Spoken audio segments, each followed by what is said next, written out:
My name is Paul Stevens, and welcome to this short-term rentals webinar on the future of stays, must-watch travel trends for 2024 and beyond, sponsored by Beyond. And welcome back to our new series of webinars for this quarter.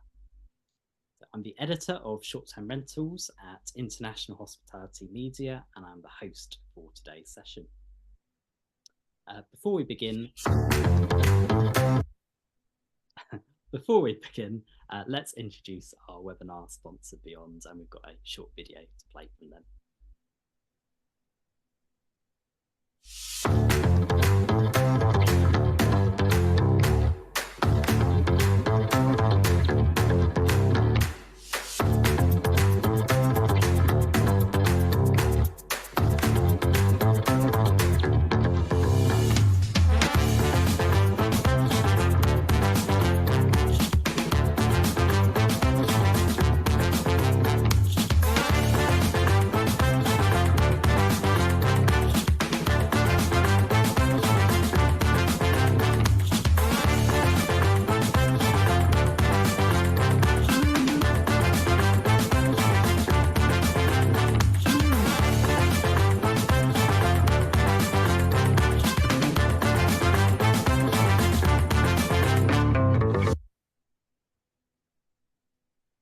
So a big thank you to Beyond for sponsoring this webinar today. Really looking forward to a cracking session. Let's introduce our speaker lineup for today, and let's start off with Julie, the CEO of Beyond, who's furthest on my left. Hey, Paul, thank you so much for having me this afternoon. It's great to be here. Just to introduce myself, my name is Julie Brinkman, and as Paul mentioned, I'm the CEO of Beyond. Thank you, Julie. Next up, I'll introduce Caitlin also from Beyond. Yes, thanks for having me. We're excited to be here. I am the VP of Marketing at Beyond. I am a recovering journalist and lover of all things travel. So really excited to be talking about this today. Recovering journalist. We'll talk about that afterwards, Caitlin. But yeah, thank you very much for joining us today. Next up, we have Jeremy. Hi there, my name is Jeremy Clayton. I'm the Director of Revenue Operations for Padre Escapes in Corpus Christi, Texas, as well as Porte Escapes in Port Aransas, Texas. We have a little over 500 properties altogether. Looking forward to today's webinar. Thank you, Jeremy. And last but my name is Lisa, we've got Ryan. Hi, I'm Ryan Clark from Holiday at Home. I'm Head of Sales and Customer Experience, and I'm looking forward to sharing some insights with you guys today. Fantastic. Thank you very much, Ryan, and to all of our panel today. Really looking forward to hearing all from you very soon. Before we begin, we've got some webinar guidelines today. So all of the details are going to be posted in the chat throughout. So please do go there to post if you've got any questions for our panelists. We've got an enormous audience for today as well, so we're expecting lots of questions. Please do post them, and we'll try and get as many of them to our panelists as possible. We're going to start off with a 15-minute presentation led by Caitlin, and then we've got a 20-minute practitioner roundtable with Julie and our property managers today before we close off with an audience Q&A. All of the details, the recording will be sent round to everyone as soon as possible. We also have a few pages of context with Beyond in the news. So we've covered a number of Beyond product launches this year, including search-powered pricing and insights, Beyond's market insights tool, and a payment processor for vacation rentals. So this is all going to feed into today's discussion very nicely. We've also covered Beyond's predictive revenue solution, and the company also recently announced the appointment of Maria Flores Portillo as its first ever Chief Revenue Officer. So all of these news pieces form the foundations for today's webinar, and I'm now going to hand over to Caitlin to discuss the findings of the company's future of stays research and the must-watch travel trends of this year. So Caitlin, over to you. What's happening in the market this year? Awesome. Thanks so much, Paul. We're super excited to be here talking to you about the future of stays. As Paul mentioned, just a quick overview of what we're going to do today on our agenda is we will have kind of a quick view of conversation. State of stays, so we're going to talk about what we're seeing out there in the market, what consumers prefer, what that impact has on the industry, and then we'll kick it over to Julie, Jeremy, and Ryan. So let's dive into it. So if you can go to the next slide for me here. There's going to be a lot of data that I'm going to present here, but before we get started, we just wanted to kind of level set of why we're talking about this idea of the stays industry. I think most of you know it's probably why you're here is you're also experiencing a pretty seismic transformation over the past decade. There's been a lot of advancements in technology, including AI, advanced analytics, improved data accessibility. All of that is putting consumers in the driver's seat, and consumers or guests have more options where they're searching for vacation options, more transparency into what's available for them. And one of the largest areas where we see this shift is how we're seeing guests booking where they're staying. If a guest is looking for an adventure, they're staying in a different locale, a different style of accommodation than if they're looking for a weekend trip to reconnect with old friends and just relax and chat.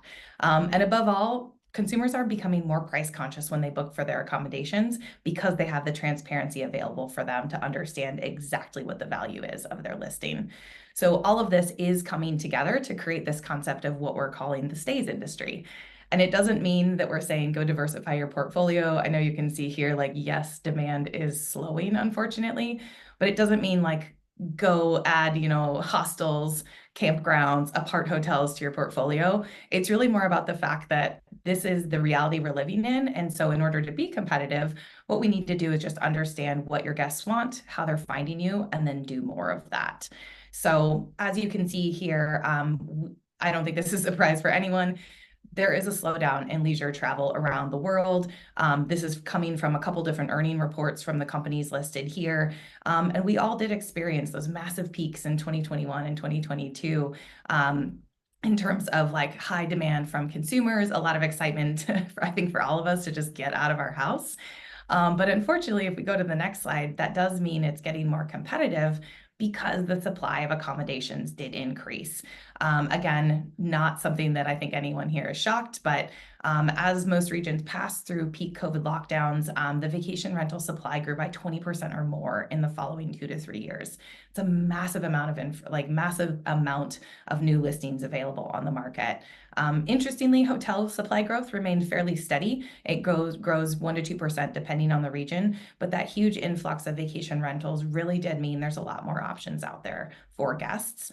And during those peak years, that was great. There's more people that were regularly traveling. Unfortunately, today, there is that decrease. So we're looking at higher supply, less demand. And again, this really just means that we need to stand out in order to make sure that for every listing in your portfolio, you're getting the revenue that you need and more than your fair share of the market. So if we go to the next, let's talk about how you can be more competitive in the market. It is about meeting your guest where you are. It is about personalization. An example for me, my most recent experience with personalization was getting an email from my local wine shop that said they have restocked the Sauvignon Blanc that I know, love, and buy fairly regularly. And when I walked in, it was literally right in the front of the store. Like the connection of like, we know she buys it, it's here, is what consumers are expecting today. And so guests in the travel industry are expecting that. McKinsey & Company has done a ton of research on this, and they've shown that personalized experiences like that, personalized marketing, can increase revenue by 5 to 15%, which is a huge opportunity in this market where margins are getting tighter and tighter right now. But in order to do that level of personalization, it does take more data, different types of data sets that you can infuse into your company's tech stack and processes to really supercharge how you think about personalizing your pricing, how you think about using personalization in your marketing and distribution strategies to make sure that you're capturing the consumer interest and demand that is in your region and make sure you're converting that interest and demand into booking dollars. So when you think about where you try and meet every guest, where they're at scale, the answer has to be better automation and more AI. And while I say AI, that may feel like a massive undertaking for your organization. So please know, I'm not saying, you know, go hire a data scientist, go get ChatGPT on your website. There are a lot of companies out there today, some of which you're already familiar with, who are already utilizing AI methodologies and advanced data sets in the tools that they're providing to you.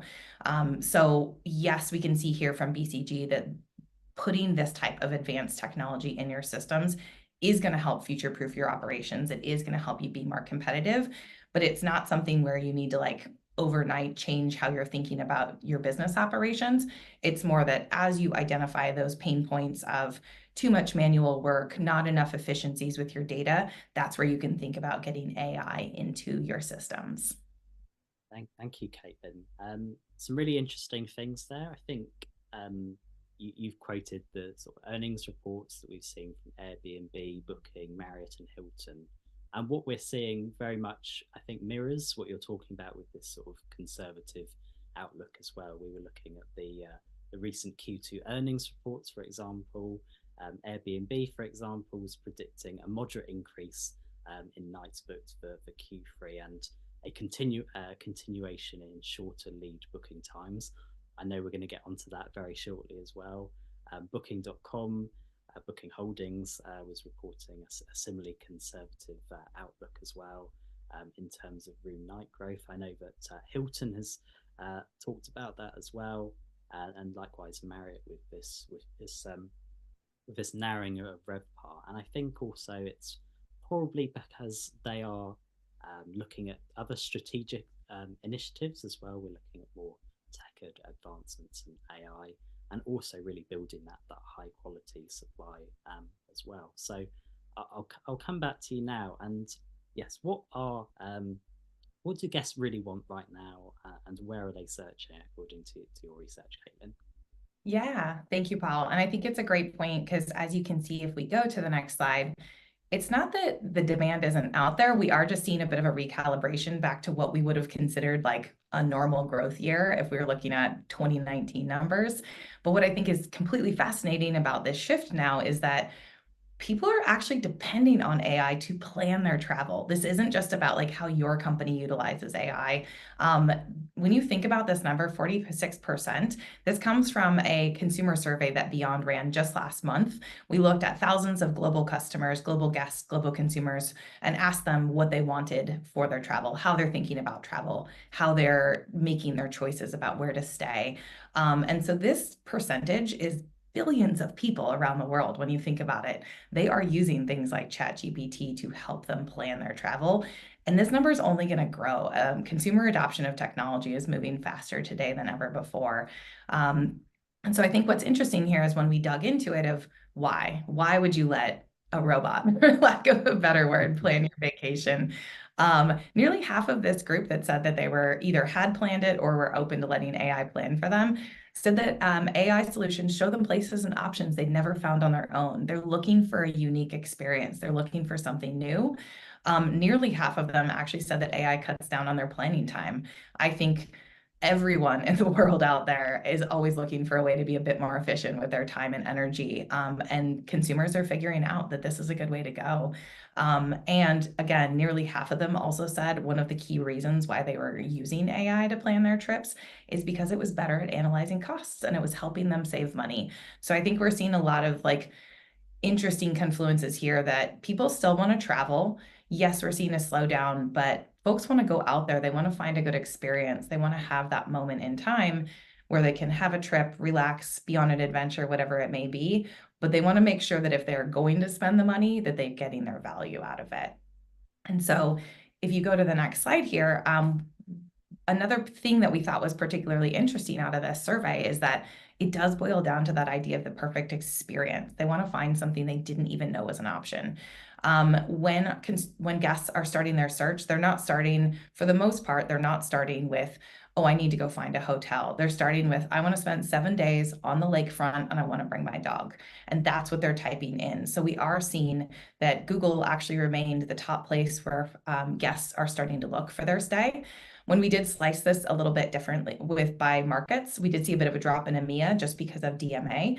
But again, you can still see that these top segments of this chart, The majority of them that are pretty significant are they're searching places where you can find more options. If you start your search on Google or whatever search engine you prefer, you can find hotels, hostels, short-term rentals, all of the above, all in one search. And so I think that's really the key, is that guests start with this concept of the experience. And then if you go to the next slide, ultimately they want that experience, but they want a really good price for it. And guess what? If we're taking that example of 7 days on the lakefront with your dog, you can't control if your unit is lakefront or lake adjacent, but you can control what price you list it for, so that the value a guest associates with it is applicable for them in terms of what they think they're getting out of this. So unsurprisingly, consumers are looking for a great deal. I think everyone here can agree with that in our guest life, we're always looking for that good deal. And for those, the 61% that said price is the key factor for them, of that, over a third of them said it's because they want the best value for their dollar, but that they're open to spending more if the experience is actually superior. And so that's really what's showing us, is that yes, guests are price conscious today, consumers are price conscious today, but it doesn't mean they're not going to travel, and it doesn't mean they're not going to book. It just means that they need to understand what they're getting out of it. So if you go to the next slide, this was the other piece we found really, really interesting from our consumer survey, is that while we know most guests do have a preconceived notion of what they like, what you see here on the right, it goes back to that, like, they wanted the best bang for their buck. They wanted the best value for their dollar. And in a world today where there's clearly been a bit of a blurring of lines, like some hotels are starting to try and provide the types of intimate experiences that were previously only available with a vacation rental. Our vacation rental industry has been professionalizing how we manage guests, digital guidebooks, etc. There's a lot of opportunity here to capture every stay. It doesn't mean that these folks that maybe prefer to stay at hotels won't try out a vacation rental if they find something that fits exactly what they're looking for. So again, it's really key for all of us to be thinking about in this industry, is to understand, like, what do guests want when they come to a particular listing, and how are we showcasing that, so that when they start that search for their stay, they're finding why one listing would be better than another for their particular experience they're looking to have. Thank you very much, Caitlin, for that. And it actually relates back. I was reading the Skift State of Travel report for 2024 last week, and fascinating that it relates to this as well, because junk fees and pricing inconsistencies were given as the main pain points currently being experienced by travellers in the short-term rental space. And we also know that travellers' main reasons or drivers for booking anywhere do come down to that pricing compared to hotels increasingly. Also that availability and the flexibility to stay for any length of stay, and also, of course, location. So all very much related there to what you talked about as well. Going to, onto your data, what is your latest search data showing? Yeah, thank you for that, Paul. As Paul mentioned, we wanted to evaluate what was driving this shift in our own search data. About over a year ago, Beyond launched our first consumer demand search data offering. So we have millions, billions of data points from different consumer searches that show us insight into what guests are looking for before that booking is even made. And you can see here, they are thinking about that experience, and amenities are actually making or breaking that experience for them. So you can see this is a sample of our data showing searches in July 2023 versus July 2024. There is growth year over year. Having a stay on the water or hot tubs are actually being searched less, but pools were being searched more. Also, unsurprisingly, pet-friendly searches and electric vehicle charging both increased year over year. So people want to be more eco-conscious in all parts of their life, and they want to bring their pets with them. Who wouldn't? And this may seem like a no-brainer for everyone on this session. We know people want to bring their pets. Y'all are tenured professional in the property management business or running your own units. But how many of you here have been struggling to show your owners why they need to have different policies about amenities? How many of you have been wondering within your particular market, which amenities might be best to highlight in a marketing campaign, especially if you have listings that have a multitude of amenities? The data that we can show here, understanding that guest preference is a great way for everyone to be able to actually understand not just what the guest wants, but then present that in a way that they're actually going to be booking that listing. and making sure that they are staying in your listing versus a vacation rental down the street or a hotel room in the next town over if they didn't find exactly what they wanted in their first search. So if you go to the next slide, Paul mentioned again, like shrinking booking lead times. We talked about it a bit earlier here, but this is another interesting point we saw in our search data is that there's more to that story. You can actually see that there is a lag between when a guest searches for a stay versus when they actually book. So the demand is still there, but people aren't pulling the trigger as fast as what we're seeing. On the slide is an example specifically for a Taylor Swift concert that happened in Paris. It was announced, and you can see the searches is that turquoise line, and you can see it take off from the day it announced. But the reservation line, the booking line, is that dark blue line, and that lagged behind. People were executing searches, wanted to understand what was out there, and then they took their time before they actually booked that listing. So it wasn't, yes, there were probably some early folks that saw it, booked immediately, but there are other folks that maybe had to go coordinate travel plans, align who was staying with them, think about whether or not they could afford that stay. All of that is really important. And all of that search data helps you understand how to think about what the pricing looks like. We also see a similar trend of this relating to seasonality, actually. When we looked at our data, guests are searching for their summer vacation still in the January, February timeframe, but they're not booking it until the vacation draws closer. And we understand for everyone here is that there's a couple issues that happen because of this. One is that the less time there is between a booking and a stay, that just puts so much pressure on your operations. There's a lot less room to maneuver. It's a lot harder to gauge, what the cleaning schedules are going to need to be, what kind of staffing you need to have. But it also means when you're concerned about getting those, occupancy up and making sure you're getting those bookings, you could be potentially like aggressively discounting what would actually already have been booked. So this is what we're really excited about in this idea of like, how do you use search data in your day-to-day operations, is that if you can understand what's being searched months in advance, you'll know the demand data is there. It's the idea of back to my wine shop. The line is outside for that Sauvignon Blanc, yeah, everybody, but like the door isn't open yet. We haven't gone into purchase yet. So as we think about how do you use this search data, how do you get more competitive in your market, you can start understanding what the demand is and maybe think about smaller discounts earlier in the season to capture that early demand, the people that are ready to book. And then you withstand any, potential need to do like a full fire sale right before the end of the season. You can kind of gauge what that demand looks like as you get closer and closer to the booking dates. And the last piece of search data I wanted to highlight here is this idea of last minute searches. We've seen a lot of concern out there in the market, articles on it, questions from our customers as well as like, what is happening with these shrinking booking windows? And we can actually see that there is an increase of last minute discounts or last minute searches. People are looking more and more often for very, very last minute stays. There's a question that to be had of like, have we trained guests to wait for a better deal? Is it just more of the concern about can they afford it? But ultimately, again, this goes back to the key learning of if you understand how much demand there is for your market, you understand what kind of amenities are there, it lets everybody be a bit more specific and, resist that urge to massively discount it if you know the interest is there. There may still be a few that you need to understand, have to discount very last minute there, but it doesn't mean that you should be overusing those last minute discounts. You should really be thinking more strategically to understand and tell your owners, yes, there's demand in the market. Let's be a little worried, but let's not panic. Let's make sure we're thinking this through. And so all of this intent data is what's going to actually be able to make you feel more comfortable and confident about that strategy of holding on to those like nightly prices that your listing is worth.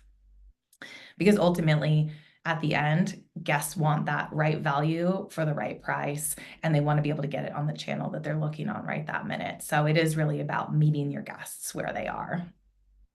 Thank you again, Caitlin. And I think going off what you said, it's quite notable what we've seen in Airbnb and Expedia's Q2 earnings report, but both have aligns with what you're saying around these shorter booking lead times and also actually a slowing down of demand in the US and more caution of discretionary spending. So that might be something that we're talking about, and we've got we'll be hearing from Ryan and Jeremy shortly as well. But I don't know how much of that is down to the Taylor Swift effect, but maybe there's an answer there. But in terms of Beyond's customers specifically, what are they generally achieving with your insights and data, Caitlin?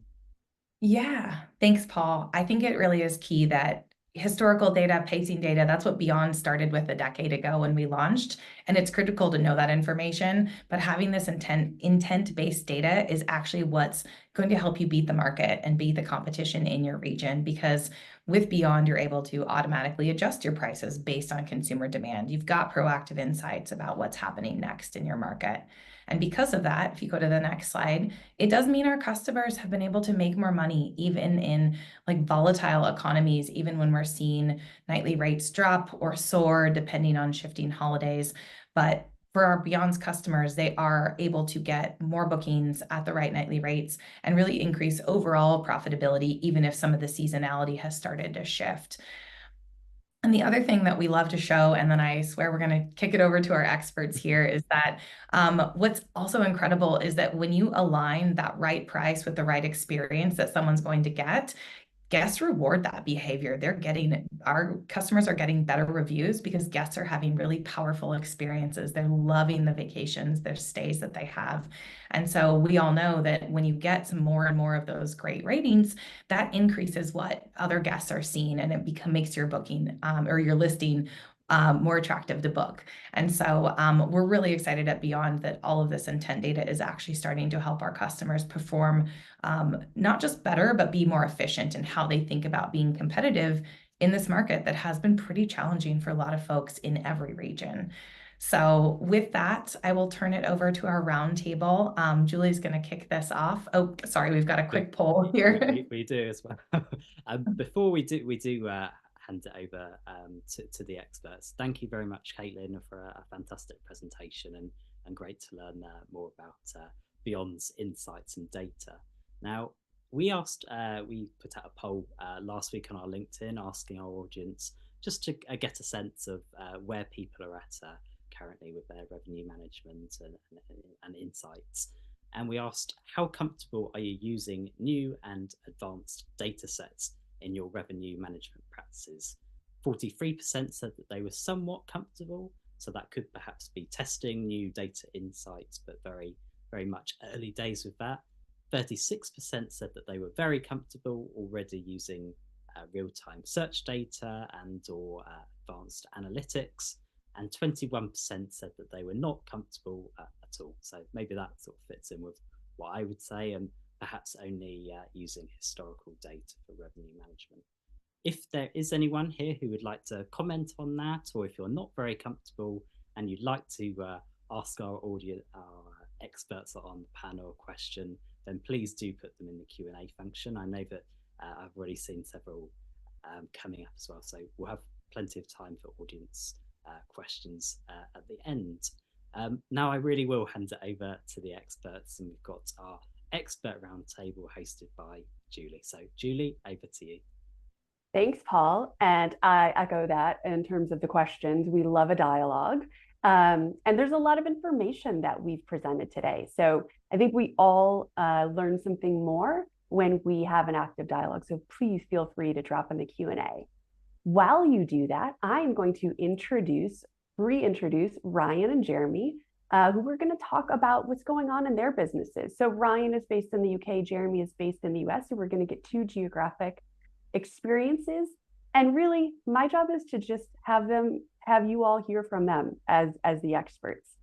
So if you flip over to the next slide, we heard a lot from Caitlin in terms of recent trends. What's going on now? You have AI, people using AI to plan trips.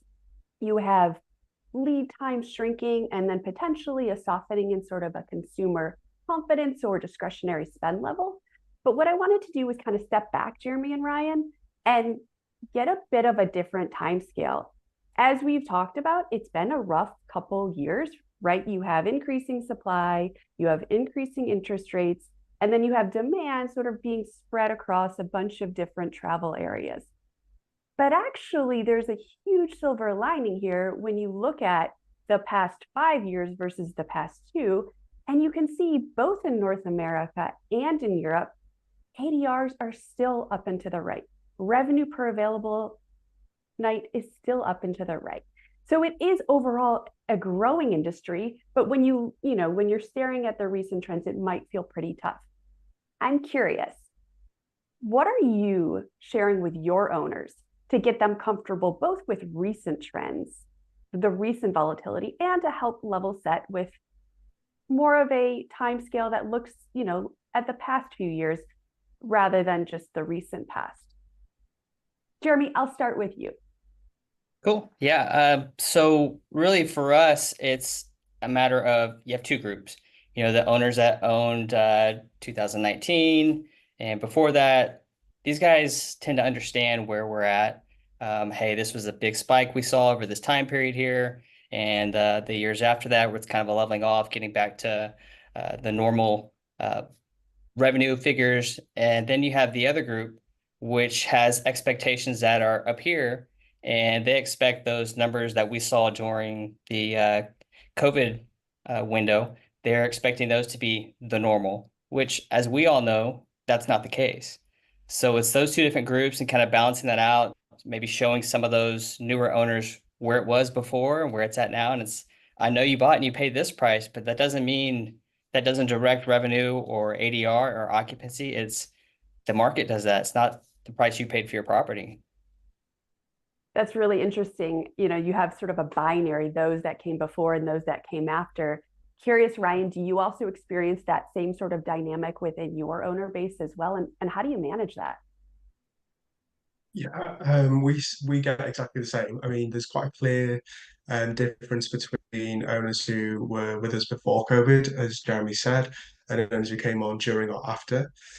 Supply in our area has increased by 47%, which is pretty intense, really. I mean, we operate in North Yorkshire, in England, so for us, it's very much a tourism area. Now, where we've had issues before is owners having, really having to hold owners' hands at the beginning of the year to manage expectations, and trying to look at desired occupancy and turnover goals and trying to understand what is important to different owners.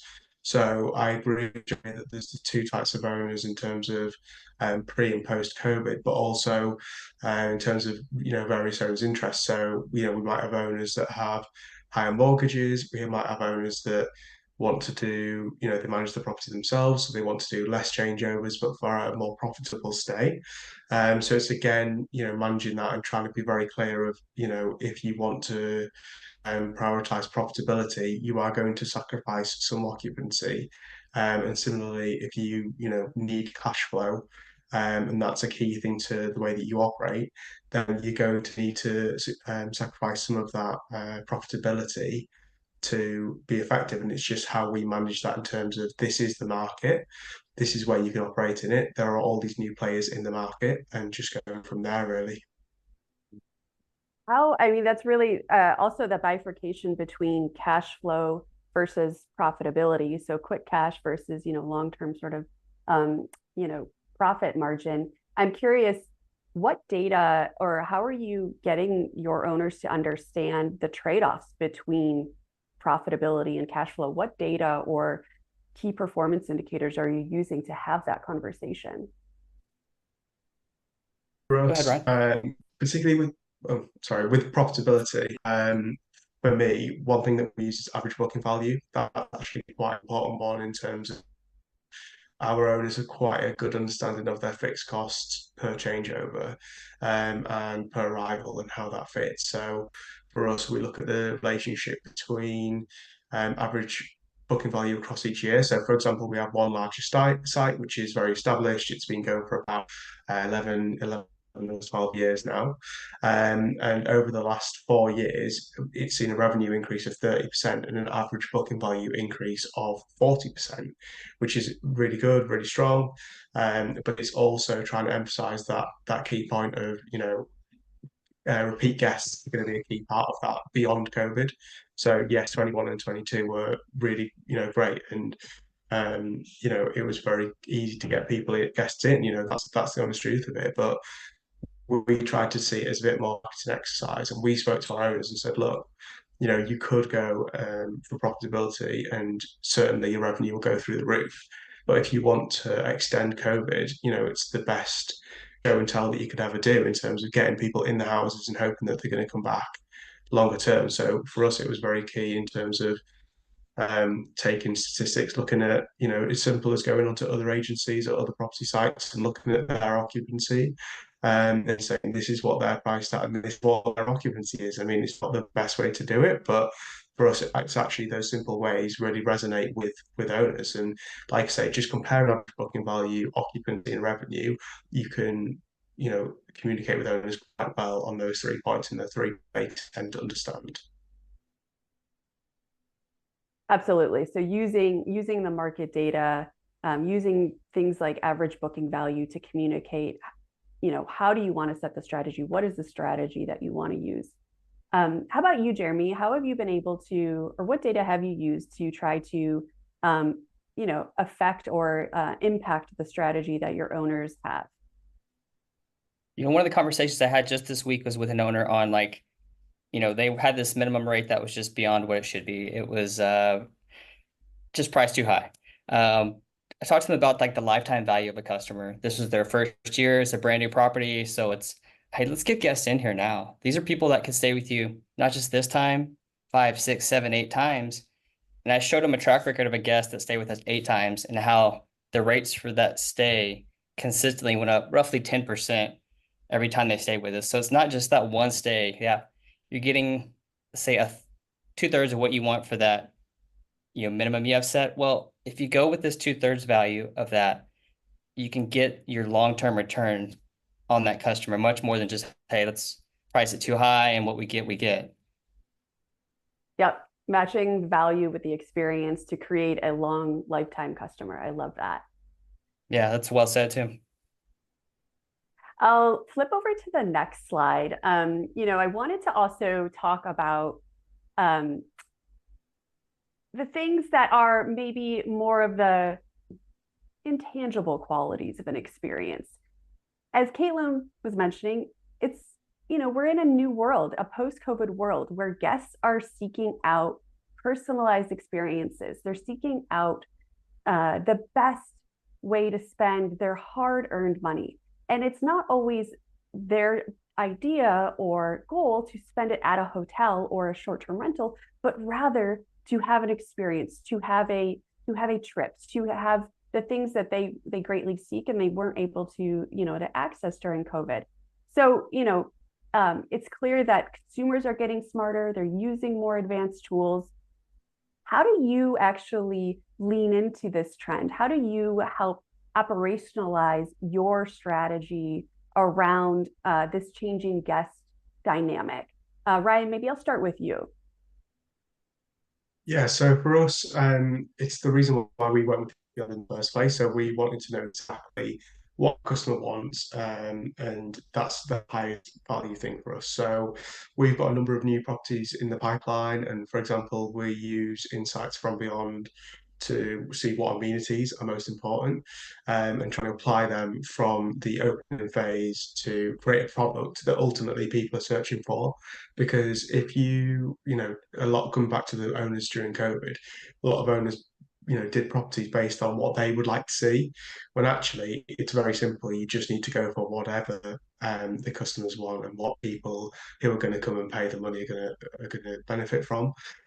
So for us, it's just ticking those boxes. And coming back to earlier on, yes, supply is increasing, demand is not increasing at the same level, but we've actually seen more disparity between properties which we considered better properties with more USPs are actually still performing really well. It's the ones which lack the USPs that are falling off. So rather than everyone suffering, it's very much, in terms of what you're able to offer. And as well, I think complacency is something that isn't talked about since COVID. So we had an owner of a very successful property who went from being dog friendly and doing short stays all year round, fully booked 21, 22, that's great, fantastic. 23, he decided he wanted to go for an easier life. So he went for dog free and 7-night minimum. Now, over about a 6 to 12-month period, he eroded all of his existing customer base, as Jeremy mentioned earlier, those lifelong guests who maybe say 5, 6 times. And we went from a 78% occupancy in 2022 through to a 48% occupancy in 2023. And we used the search data from Beyond to show him that, look, 12 times more people are searching for dog-friendly properties, so you're not searching in any coming up in any of those results, which was such a shame given that the property ticked all the other boxes. And then from this year, it's gone from, I think, £70,000 in revenue last year to we're already at £110,000 this year. And, we've still got what, 3 months to go. So 3, 4 months. So for us, it was very much trying to show him, because admittedly he was quite good in that, in say, actually, you can't argue with this data, it's very digestible. And you can't argue with the search data because this is what the people want. People want to bring their dogs. You all look, I'm sure he's super happy with you all now. How about you, Jeremy? Have you seen something similar anecdote? Yeah, absolutely. And for us, the key for us is staying flexible. It's being able to adapt to whatever the data tells us. So one of the things that we saw this year was a surprising spike in like communal pool searches. Private pools was, it's always been the standout, like more searches for private pools than communal pools. But we saw a real spike in communal pools. And my assumption is it's kind of more of a price conscious customer. So they're willing to sacrifice that private pool for communal pool. And so one of the things is we adapted our marketing to that. Our email campaigns went from like featuring a private pool section towards the top of the email to a communal pool section. We debated, we didn't actually do it, but we debated on moving like our private pool section of the featured properties on our website and moving that out and putting communal pools in. We never pulled the trigger on that, but you're just using that data to tell us what the consumer is doing, and then adapting our marketing, possibly adapting our website to what we're seeing in that data is key for us. I mean, you said a couple of things that make my revenue heart happy. One is that you're connecting your marketing and revenue management strategies all in a beautiful loop, which is easier said than done and not done by all. To change your email, even placement strategy to, meet guests where they are is an incredible tool to continue to capitalize on what they're saying they want, which in your case is community pools. So it's fantastic that you are able to, both Ryan and Jeremy, see what guests are browsing for, see what they're searching for, and not just rely on that booked data, because in your case, Ryan, your 7-night min dog, now dog-free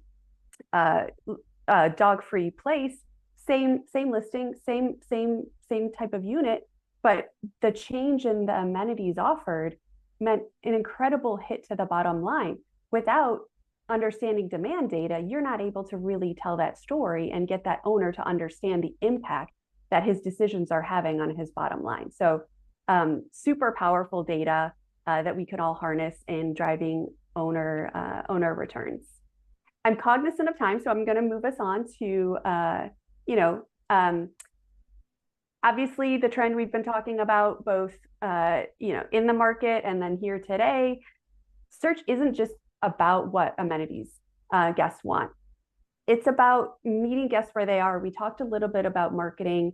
We touched on distribution strategies. I'm curious, how have you, use data to make any changes or evolve or stop certain strategies that you have on the marketing and distribution side? I'll start with you, Jeremy. Yeah, this coming weekend after this, Labor Day, it's a good example for us. We noticed a lot of searches for 3-night stays for Labor Day weekend, which is obviously a good thing. That's what we want. But the bookings were coming in at 2-night stays. It was something, and it was a big difference. There was 75% of the searches were for 3 nights. There was very few of those coming in, a lot of 2 nights. So just trying to adapt to it and trying things. Sometimes you just have to try something, see what the data tells you. Sometimes it works, sometimes it doesn't. But doing nothing isn't really an option. You have to try to adapt to it. So what we did is we took, and just for an example, we have this property that's $500 a night. Well, if they booked 2 nights, they got it for $500 a night. But if they booked it for 3 nights, well, they got it for $400 a night. So that gave them that little discount that, again, thinking about today's customers more price conscious, they'll see that they're doing the searches for 3 nights and they're doing the search for 2 nights. So that little bump there took us from being pacing behind for Labor Day to we're actually sold out for Labor Day now and well ahead of where we finished last year. Congrats. Staying Yeah. flexible, staying nimble, willing to listen Yep. to the data. I love that. Yeah. How about you, Ryan? Any thing that you've shifted? You know, we talked a little bit about that last example on the 7 nights, dropping the 7-night minimum. Any other data that you've used to support changes in length of stay, especially during like peak or holiday weeks? Yeah, so quite a recent example as soon as last week was what we've done previously for the last 10 years or so is over Christmas and New Year, our staff don't really want to be doing changeovers. So we've done 2 7-night breaks, one across Christmas, one across New Year. Now, Christmas falls on a Wednesday this year, so it's quite tricky where previously we've done a Monday and a Friday arrival day, for example, for that 7-night break. It very much led to guests being either arriving too early or departing too late in terms of where Christmas fell. So our 6-bedroom properties have about a 280-day lead time on average, but we typically see these bigger slots going maybe 12 to 18 months in advance. Now we have a large property. It's our highest rated property actually, so one that customers love. And this Christmas hadn't actually booked or New Year. Now the owner's starting to get a bit nervous, which was completely fair. Admittedly, I did too. I was quite anxious that that was going to be a problem that I was going to have to deal with at some point. So we started trying to look at actually, okay, what can we do to try and address this? Now, one thing that we noticed on the Beyond search data was that guests were actually looking for a 4-night break, Monday to Friday. So what we did was we added 2 4-night rates, which were about 5-10% less than the 7, and both booked. And then we also managed to sell the mid slot, which was the weekend, for the same value again. So rather than having 2 week-long stays at £4,200, we got 3 stays at 3,900. So actually, it worked out really well, and we would not have done that or had the confidence to do that because the owner's attitude was actually let's just discount the 2 7-night breaks because Right. a lot of owners that's what they break to. That's an incredibly powerful story. So two at 4,200, so 8,400 versus 3 at $3,000, right? So you have, I mean, what is that? 3,900 at 3,900. So basically, yeah, it's crazy. And for us as well as an agency, ultimately we're an agency. So for us as well, from a commission point of view, it's great. The owners are really happy. Unfortunately, I think there's now the expectation to pull that off every year now. So we'll have to deal with that. But at the same time, it's great. And, that's something that we can then apply to other owners and say, actually, this is something that we can show has worked really well. And I think another thing that we did was we used the amenities by date function as well. So we saw on school holidays that hot tubs were less popular and closed gardens were more popular for children. So what we did was we tried to pivot and apply that to our marketing activities, and all the lifestyle content that we got for social media and stuff highlighted the enclosed gardens. I mean, that's what we were posting over that period. And in a similar light, we had a property that was a great property, but not doing as well as it could. So we simply reordered the photos, but took the amenities data that was generated by Beyond to say, actually, this is what they want. And, you lose people within 1 second people say. So coming back to that, I think that that's another area that actually it's as simple as like, are your photos in the right order and things like that. And just learning to apply the data in different ways, we've seen a lot of benefit from. Oh my gosh, I love this. This is we could talk for hours. I keep my children penned in, don't have them access to a hot tub. I identify with all of it. Paul, I can see you wanting me to move maybe to the next slide, but sorry, go ahead. I think shall we? We'll go on to the audience Q&A whilst we've got plenty of questions coming in. Thank you very much, Julie, Jeremy, Ryan. Fantastic round table, and hopefully lots of takeaways for our audience today. We'll try and get through as many of these questions as we can now. If there are some that we don't manage to, then please do connect with our speakers and we'll try and get those answered. So moving swiftly on, a question here from Charles.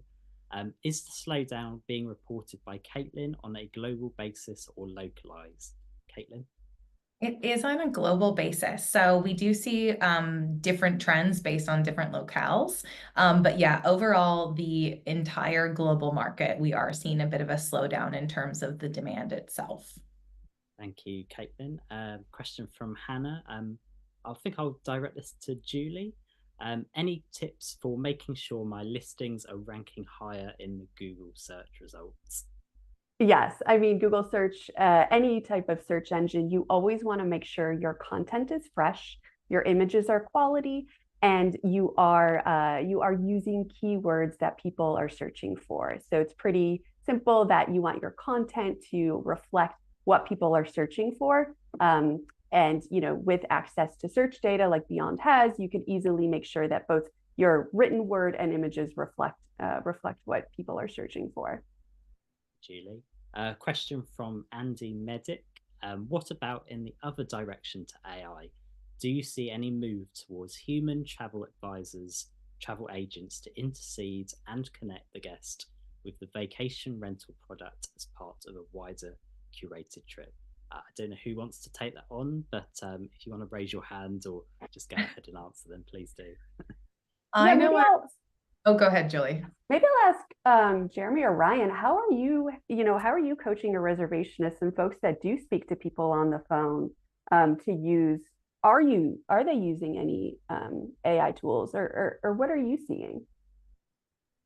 To be completely honest, we haven't seen the AI side of things in our market. Now, if I'm honest, not to be derogatory, but our guests tend to be a bit older.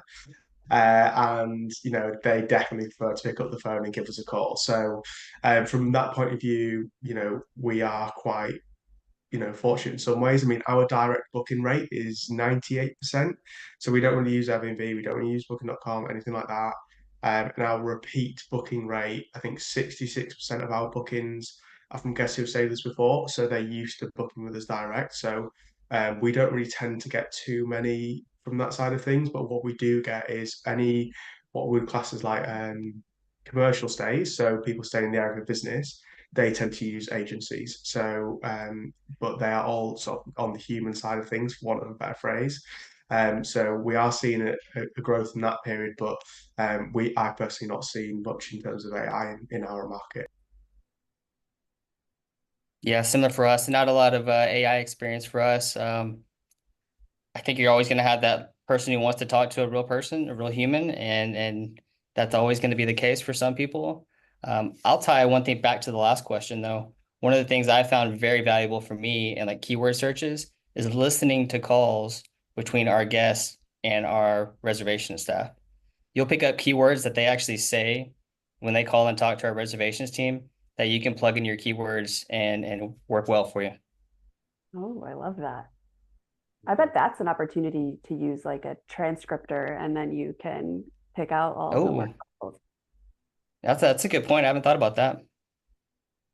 We've got a couple of longer questions. So for those ones from Andy and there's an anonymous attendee, I might ask if our speakers if they can go into the Q&A and answer those. Otherwise, we'll try and get back to those at the end. But we've just got a couple more minutes. So Sorry, I'm happy to take Andy's question. Please. So in relation to data regarding booking rules and last minute bookings, and you mentioned a 7-night minimum about occupancy in the relationship with ADR. For me, a key thing is no results. So if you've got a listing that's got a 7-night minimum on, anybody who searches less than that, you're going to get a no result search. So ultimately, you are probably losing comfortably 75-80% of searches. So I would definitely say, what we do personally is we offer what I would class as an incentive. So we use short stay pricing rather than per night. And for example, a 3-night weekend rate is 75% of the 7-night rate. So ultimately, you're better off going for a week long. But what we used to do is, for example, we had a 3-night minimum over weekends, and we started offering the 2-night rate. And once we introduced the 2-night rate, which was 10% less, we sold 3 times as many 3-night rates because actually it makes the value look good and it complements it, and the owners are quids in either way. So, for me, I would definitely say, last minute bookings are key. Flexibility is key. We're in a year of correction, and coming back to that owner the earlier who had dog free and 7-night minimum, it's absolutely imperative that you offer as much flexibility as you possibly can. Thank you, Ryan. probably got time for one more question. Apologies, we've got a lot of questions coming at the last minute.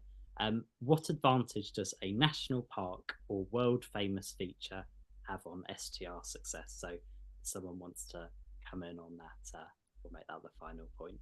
Honestly, I think anything that makes your short-term rental unique and special, it will set it apart. You know, we are in a world where guests are really seeking the highest quality experience. They want to make sure they get what they paid for. And that doesn't just mean cheap, that means quality. That means legendary. That means something that they're going to remember. And when you're at a national park, or where you have a world famous Polly Pocket, you know, those are the things that people are going to take with them and talk about for the rest of the year, for the rest of time. So I think anything that keeps it in their memory is fantastic, and really does help you set yourself apart from the market.